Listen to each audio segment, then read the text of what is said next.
Assalamu alaikum, this is Maria Zulfikar welcoming you all to the English news from Btv Chattogram. Let's begin with the headlines. Bangladesh and East Timor sign agreement and memorandum of understanding in presence of East Timor's President and Chief Advisor Professor Mohammad Yunus.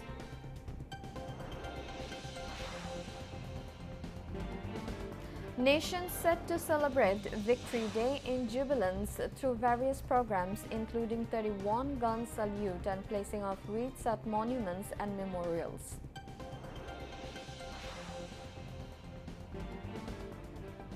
All government officials and employees along with pensioners to get benefit of dearness allowance.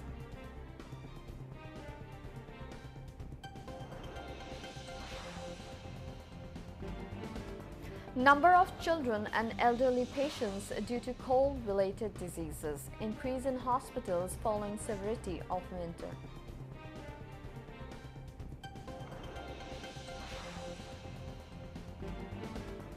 Syrian rebels going ahead to form interim government while Western and Arab states along with Turkey jointly voice support for united and peaceful Syria.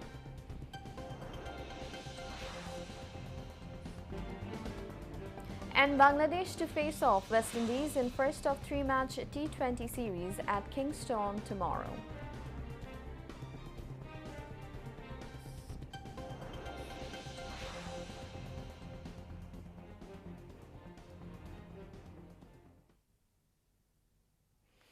Viewers, those were the headlines. Now moving on to the details.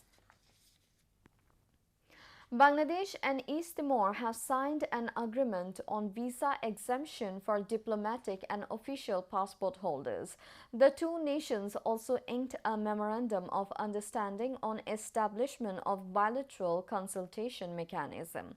The two instruments were signed in presence of East Timor's President Jose Ramos Horta and Chief Advisor Professor Mohammad Yunus today at the Chief Advisor's office. Foreign Advisor Mohammad Tauhid Hussein and East Timor's Foreign Minister Bendito dos Santos Freitas inked the Memorandum of Understanding on Establishment of Bilateral Consultation Mechanism. On the other hand, Home Advisor Lieutenant General retired Jahangir Alam Chaudhry and East Timor's Foreign Minister signed the agreement on visa exemption for diplomatic and official passport holders of the two countries. Later, East Timor's President Jose Ramos Horta and Chief Advisor Professor Dr. Mohammad Yunus spoke at a joint press conference. President Ramos Horta said it is a great opportunity for Bangladesh for having a personality like Professor Yunus as its leader. He is hopeful that bilateral economic ties between the two nations will go ahead. Chief Advisor Professor Mohammad Yunus hopes that the economic ties between Bangladesh and East Timor will be accelerated further. Earlier, the delegation of East Timor led by President Jose Ramos Horta held a bilateral meeting with the delegation of Bangladesh led by Chief Advisor Professor Mohammad Yunus. Different issues of bilateral interests were discussed at the meeting. Earlier, Chief Advisor Professor Mohammad Yunus at his office welcomed East Timor's President Jose Ramos Horta. They held an exclusive meeting. Later, East Timor President signed the visitors' book. Foreign Advisor Mohammad Tauhid Hussein paid a courtesy call on East Timor's President Jose Ramos Horta at Hotel Sonargaon in the capital today. They discussed different issues of bilateral interests, environment, forest, and climate change affairs. Advisor Saida Rizwana Hassan, officials of the Foreign Ministry, and representatives of the two countries were present.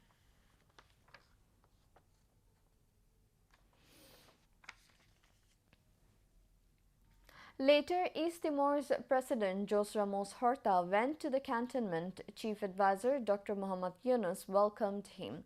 At Shikha Anirban, the East Timor President was accorded Guard of Honor on behalf of the three services.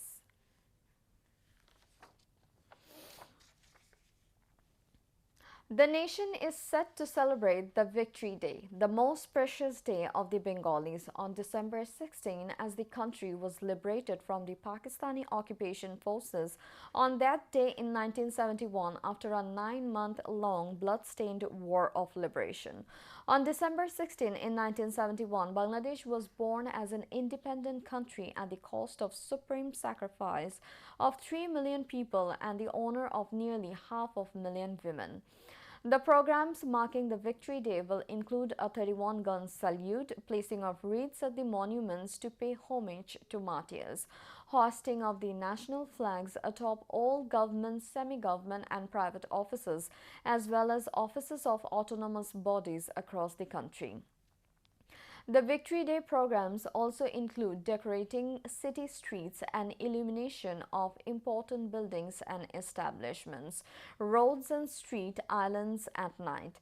President Mohammad Shahabuddin and Chief Advisor Professor Dr. Muhammad Yunus will pay homage to the martyrs of the Liberation War by placing wreaths at the National Memorial at Savar on the outskirts of the capital with the rise of the sun on Monday. They will be followed by the family members of Bir Shreshto's wounded freedom fighters and other valiant freedom fighters led by the Liberation War Affairs Advisor. Later, foreign diplomats, leaders of different political and social organizations, and people from all walks of life will place wreaths to pay homage to the martyrs. The President will host a reception at Bongo Bhavan on Victory Day. The day is a public holiday. Important buildings and structures will be illuminated. Special prayers will be offered at mosques and other places of worship, seeking eternal peace of the souls of martyrs of the Liberation War and peace, progress and prosperity of the country. The President and the Chief Advisor greeted the countrymen in separate messages on the eve of the Victory Day and paid rich tributes to the Liberation War martyrs. President Mohammad Shahabuddin in his message urged all concerned to contribute more from their respective positions to build a corruption and exploitation-free country as well as implement the Liberation War goals being imbued with the spirit and values of the anti-discriminatory movement in 2024. Recalling the supreme sacrifices of the valiant freedom fighters with profound respect, the President also extended his sincere felicitations and warm greetings to the countrymen living in home and abroad on this jovial day. Chief Advisor Professor Muhammad Yunus in his message vowed to work together to build a developed, prosperous and well-governed Bangladesh as the interim government had been formed through the mass uprising of the students, workers and people. Recalling the supreme sacrifices of the brave martyrs of the freedom struggle with due respect, the Chief Advisor said the Victory Day is not only source of pride but also an oath day. The oath is to remain united, protect the sovereignty of the country and uphold the spirit of the Liberation War, he added. Terming the Victory Day as a very glorious and memorable day in Bangladesh's history, Dr. Yunus said, on December 16, 1971, people of Bangladesh gained the test of freedom and self-identity as a nation through the victory in the War of Independence. He also wished success of the Great Victory Day 2024. Senior Secretary of the Ministry of Public Administration, Dr. M. Mukhlesur Rahman said all the government officials and employees along with the pensioners will get the benefit of dearness allowance. He made the announcement at a press conference in the Secretariat office in the capital today. Earlier on December 12, the government had formed a 7-member committee headed by Principal Secretary to the Chief Advisor of the interim government, aiming to provide dearness allowance to all officials and employees under National Pay Scale 2015.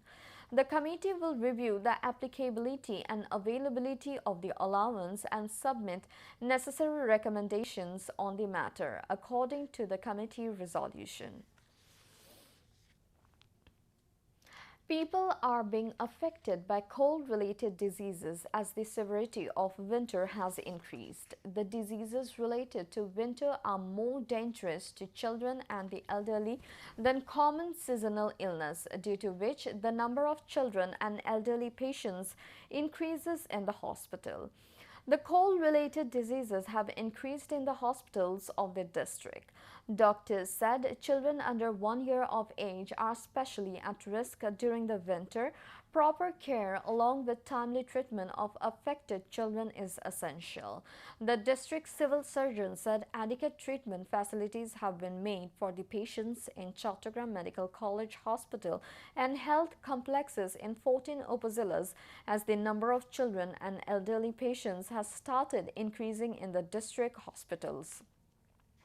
Among them, 1/3 of the patients in the children's ward in Chattogram Medical College Hospital are suffering from cold-related diseases, he added. Now, international news.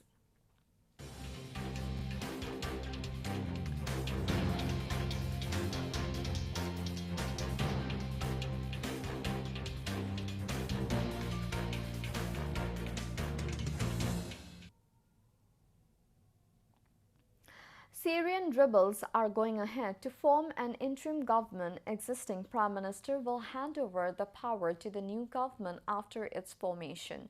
Different sections of the group are now in discussion in forming the government. Meanwhile, the United States said it had made contact with victorious Hayat Tahrir al-Sham's HTS rebels as Western and Arab states along with Turkey jointly voiced support for a united and peaceful Syria. While Blinken and other diplomats held talks on Syria in Aqaba, Jordan, Turkey reopened their embassies in Damascus nearly a week after the Islamist-led rebels toppled President Bashar al-Assad and 12 years after Ankara's diplomatic mission was shuttered early in Syria's civil war. Students returned to classrooms in Syria after the country's new rulers ordered schools to reopen. More than 7,600 Syrian refugees crossed the Turkish border to return home in the 5 days after the fall of al-Assad.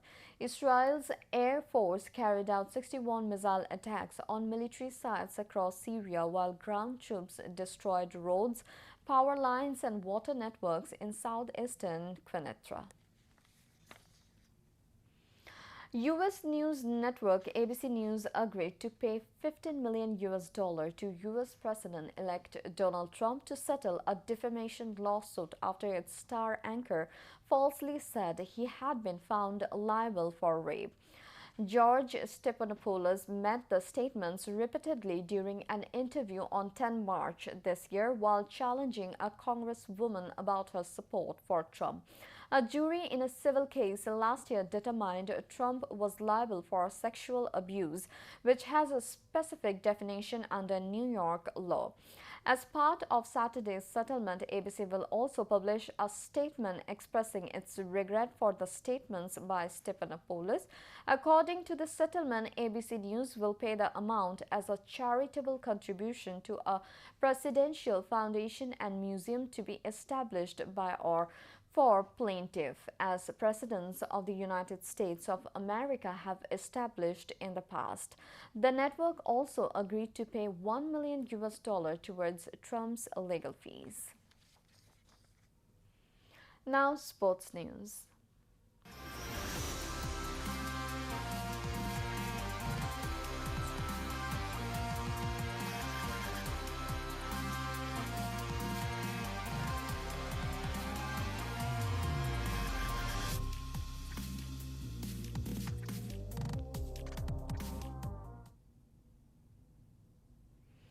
Cricket. Bangladesh national cricket team wants to start afresh, leaving aside their ODI disappointments when they will take on West Indies in the 3-match T20 International Series opening game at Arnosville Ground in Kingston tomorrow. The match will start at Bangladesh time 6 a.m. Of the 16 meetings between the two sides, Bangladesh won 5 and lost 9, while 2 ended with no result. That's all from